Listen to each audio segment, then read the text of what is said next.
আজকে আমি তৈরি করছি পাতা পটল ভাজা। দেরি না করে চলুন দেখে নিই এই সুন্দর দেখতে পটল ভাজাটা আমি কি করে তৈরি করছি। পাতা পটল ভাজা করার জন্য আমি এখানে 4টে পটল নিয়েছি। পটলের প্রথম আমি আগা এবং গোড়ার দিকটা অল্প করে কেটে বাদ দিয়ে দিলাম। এবার খুব হালকা হাতে কিন্তু আমি এটাকে পিল করে নেবো একটা পিলারের সাহায্যে। দেখুন খোসাটা কিন্তু আমি খুব ভারী করে বা মোটা করে ছাড়াচ্ছি না, একদম পাতলা করে ছাড়িয়ে নিলাম।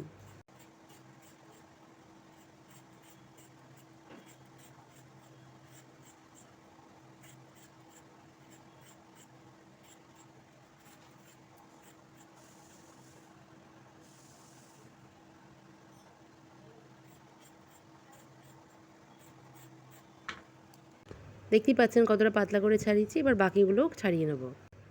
আমি সব কটা পটল ছাড়িয়ে নিয়েছি। এবার দেখুন আমি কিন্তু এরকম ছুরির সাহায্যে হালকা হালকা করে একদম হালকা হাতে কিন্তু আমি এইভাবে ডিজাইন করছি। একদম কোনাকুনিভাবে কিন্তু আমরা পটলগুলোর গায়ে এক পাশ থেকে দাগ দিয়ে নিলাম। আবার একই রকমভাবে কিন্তু আরেক সাইডেও আমি কোনাকুনিভাবে এইভাবে কেটে নিচ্ছি পটলটা।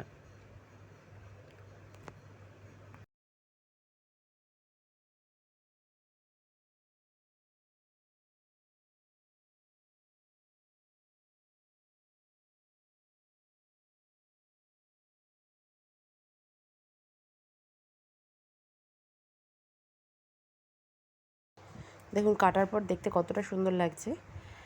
এটা এমনভাবেই কাটা হলো যেখানে কিন্তু মাঝখানটা পুরোপুরি কাটা হয়নি, সাইড থেকে কিন্তু ডিজাইন করেছি। আমি বাকিগুলোকেও এইভাবেই কেটে নেব।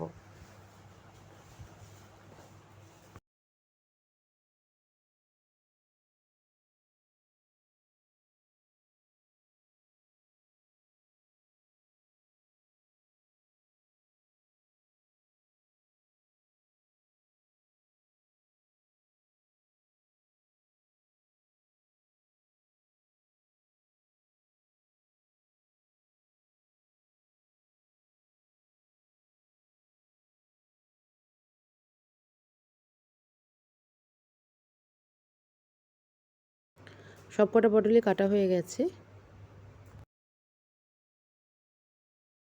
পটলগুলো খুব ভালো করে ধুয়ে নিয়েছি। এবার এতে দিয়ে দিচ্ছি অল্প একটু হলুদ গুঁড়ো, এরই সাথে দিয়ে দেবো অল্প একটু লাল লঙ্কার গুঁড়ো, আর দিয়ে দিচ্ছি অল্প একটু নুন। এবার খুব ভালো করে এটার সাথে নুন লঙ্কা এবং হলুদ গুঁড়ো পটলের সাথে মাখিয়ে নেব।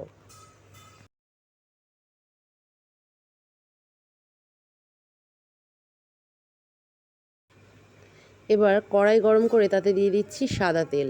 আমি পটলটা সাদা তেলে ভাজবো, তাহলে পটলের কালারটা খুব ভালো থাকবে। তেলটা গরম হয়ে গেলে আমি পটলেতে দিয়ে দিলাম। এবার এটাকে আমি ভেজে নেব।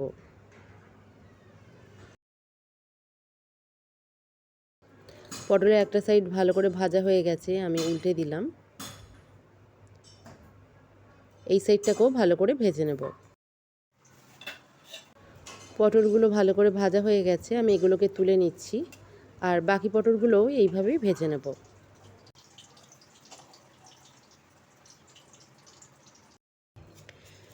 দেখতে পাতার মতো বলেই কিন্তু এই রকম নামকরণ হয়েছে, পাতা পটল ভাজা। কত সুন্দর হয়েছে দেখুন, আপনারাও বাড়িতে ট্রাই করুন। আর খাবার পাতে এই রকম পাতা পটল ভাজা পেলে কিন্তু সবাই ভীষণ খুশি হয়ে যাবে। অবশ্যই বাড়িতে ট্রাই করুন।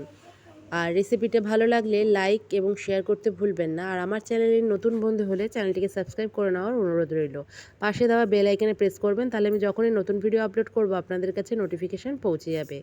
ভালো খান, সুস্থ থাকুন। আবার দেখা হবে নতুন কোনো রেসিপির সাথে। ধন্যবাদ।